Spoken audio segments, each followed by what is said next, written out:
White house के करीब firing, 2 national guards जख्मी। फायरिंग के बाद व्हाइट हाउस को लॉकडाउन कर दिया गया। तर्जुमान व्हाइट हाउस के मुताबिक फायरिंग करने वाले मुश्तबा हमलावर को गिरफ्तार कर लिया गया। सदर ट्रंप ने कहा कि नेशनल गार्ड्स पर फायरिंग करने वाला मुलजिम शदीद जख्मी है, उसे भारी कीमत चुकाना होगी। अमरीकी मीडिया के मुताबिक जख्मी नेशनल गार्ड्स के एहलकारों का ताल्लुक वेस्ट वर्जीनिया से है। वेस्ट वर्जीनिया की गवर्नर ने जख्मी एहलकारों की हलाकत का बयान देकर वापस ले लिया। अमरीकी वज़ीर जंग के मुताबिक सदर ट्रंप ने वाशिंगटन डीसी में 500 इजाफी दस्ते तैनात करने का हुक्म दे दिया।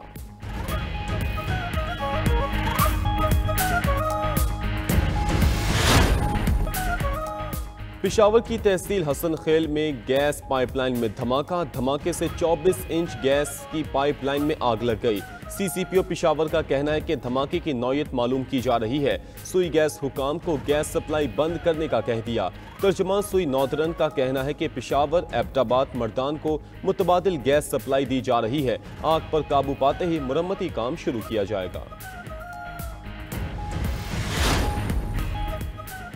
फील्ड मार्शल सैयद आसिम मुनीर से ईरानी कौमी सलामती के मशीर की मुलाकात, इलाक़ाई सिक्योरिटी और बाहमी दिलचस्पी के अमूर पर तबादला ख्याल। तवील मुद्दती इस्तेहकाम के लिए पाकिस्तान और ईरान के बाहमी ताउन पर इत्तफाक। फील्ड मार्शल का दहशत गर्दी के खात्मे के लिए ईरान के साथ करीबी ताउन की ज़रूरत पर जोर। खित्ते में अमन इस्तेहकाम के लिए पाकिस्तान के अज़म का यादा। बदलती जियो पोलिटिकल सूरत हाल पर स्ट्रेटेजिक ताउन की अहमियत को उजागर किया। अली लारेजानी ने खित्ते में अमन के लिए पाकिस्तान के किरदार को सराहा। ईरान पाकिस्तान ताल्लुकात को मजीद आगे बढ़ाने की अज़म का इजहार।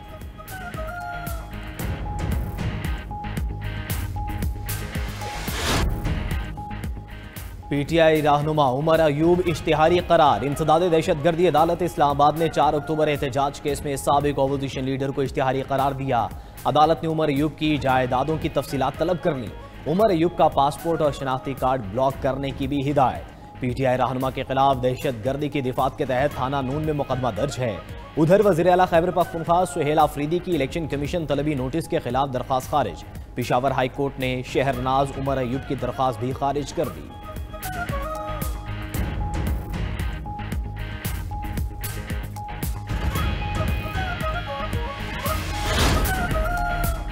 अलीमा खान आर्जी अदालती तहवील में लेने के बाद जमानत पर रिहा। एटीसी रावलपिंडी ने अलीमा खान की जानिब से जमा कराए गए 10-10 लाख रुपए के 2 मचलके मंजूर कर लिए। 26 नवंबर एहतजाज के मुकदमे में ताखीरी हरबे इस्तेमाल करने पर अलीमा खान पर जुर्माना। अदालत का 8 गवाहों को 10-10 हज़ार रुपए हर्जाना देने का हुक्म।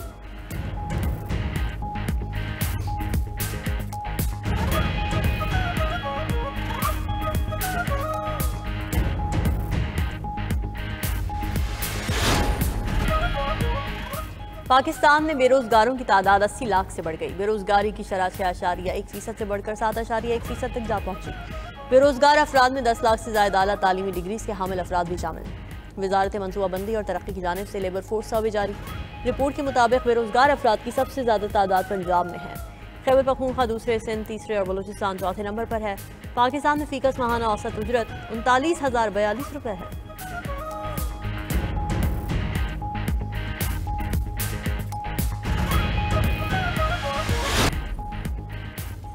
हरिपुर की जीती सीट हमसे छीनी गई। हमें एहसास दिलाया गया कि हमारी एक सीट भी किसी को कबूल नहीं। चेयरमैन पीटीआई बैरिस्टर गोहर का पेशावर में कारकुनों से खिताब। कहा कि हम समझ रहे थे कि इस बार हमारा मैंडेट कबूल किया जाएगा। पता होता ऐसा होगा तो ज़िमनी इलेक्शन में हिस्सा ना लेते। 26 नवंबर को हमारा इदारा चढ़ाई और कब्जे का नहीं था। हम पुरअमन एहतजाज और बानी पीटीआई की रिहाई चाहते थे। सलमान अकरम राजा बोले कि पूरा पाकिस्तान पीटीआई के साथ खड़ा है। रावलपिंडी में गुफ्तगू करते हुए अलीमा खान ने कहा कि आईनी तरामीम खौफ की वजह से हो रही हैं। हम अपना मकसद से पीछे नहीं हटेंगे।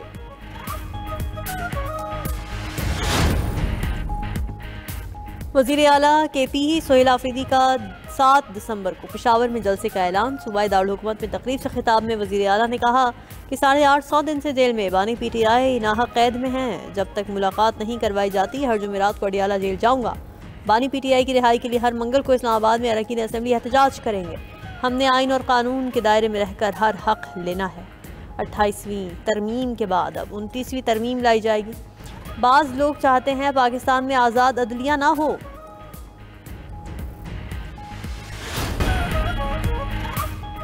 अमेरिका की वेनेजुएला पर हमले के लिए भरपूर तैयारियां। अमेरिकी फौज का प्रोटोरिको में नेवल बेस पर ताकत का मुजाहरा। लड़ाका तैयारों और गनशिप बहरी जहाजों की मशकें की।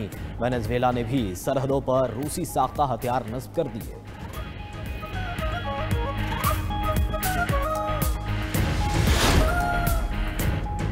सऊदी वली अहद मोहम्मद बिन सलमान ने इब्राहिमी मुआहदे में शामिल होने से इनकार कर दिया। खबर एजेंसी के मुताबिक सऊदी वली अहद ने कहा कि सऊदी अरब में शदीद अवामी मुखालफत की वजह से इजराइल के साथ ताल्लुकात मामूल पर नहीं ला सकते। इस वजह से अमेरिकी सदर ट्रंप नाखुश और नाराज हैं। गुज़िश्ता हफ्ते सदर ट्रंप सऊदी वली अहद से मुलाकात में मुआहदा इब्राहिमी में शामिल होने पर जोर देते रहे।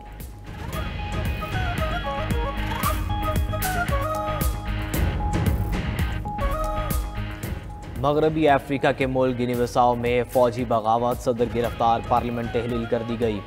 खबर एजेंसी के मुताबिक फौज के chief of staff, deputy chief general और वजीर दाखिला को भी गिरफ्तार कर लिया गया।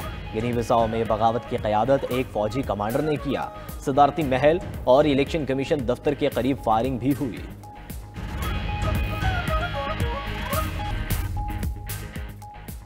हांगकांग में कसीरुल मंजिला रिहायशी इमारत में खौफनाक आग, आतिशज़दगी से 36 अफराद झुलसकर हलाक हो गए।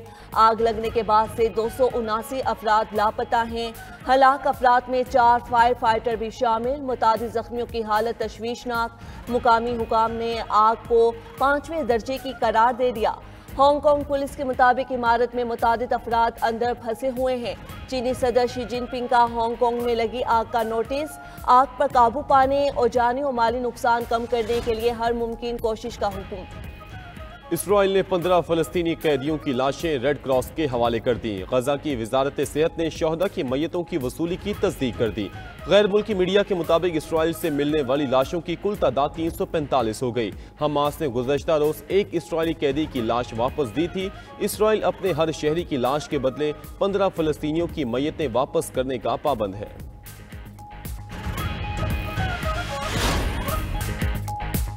एक तरफ मुज़ाकरात, दूसरी तरफ बारूद की बरसात। जंगबंदी मुज़ाकरात के दौरान रूस और यूक्रेन के एक दूसरे पर मुसलसल हमले।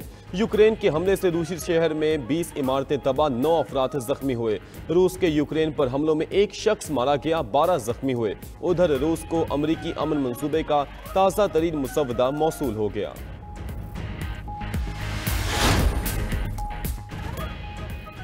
इराक में गैस फील्ड पर ड्रोन हमला, मुतादिद मुलाजिमीन जख्मी। खबर एजेंसी के मुताबिक इराकी कुर्दिस्तान में खौरमोर गैस फील्ड को निशाना बनाया गया। हमले के बाद गैस फील्ड में आग भड़क उठी। दूसरी जानिब शाम के मगरबी सूबे इदलिब में धमाका, 5 अफराद हलाक, 9 जख्मी हो गए। गैर मुल्की मीडिया के मुताबिक धमाका बारूद के गोदाम में हुआ। धमाके के बाद हर तरफ धुएं के बादल छा गए।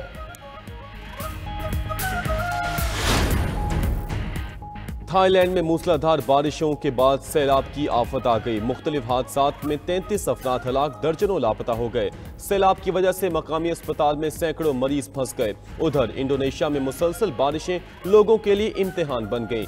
सैलाब और लैंडस्लाइडिंग के वाकयात में 10 अफराद हलाक, दर्जनों लापता हो गए। 6 अजला में सैलाब से हजारों अफराद बेघर।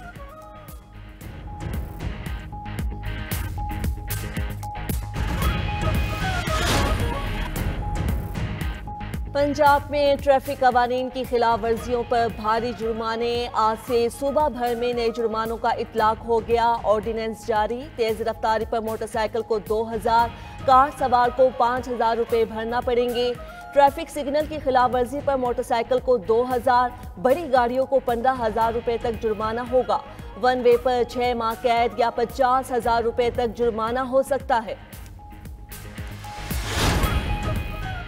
बांग्लादेश की साबिक वज़ीर आज़म शेख हसीना वाजिद का 10 किलो सोना जब्त कर लिया गया। शेख हसीना वाजिद के बैंक लॉकर से तकरीबन 37 करोड़ रुपए मालियत का सोना मिला। इंसदाद करप्शन हुकाम के मुताबिक शेख हसीना के बैंक लॉकर से सोने के हार, सिक्के और जेवरात बरामद हुए। शेख हसीना के खिलाफ मुबैना टैक्स चोरी की तहकीकात भी शुरू।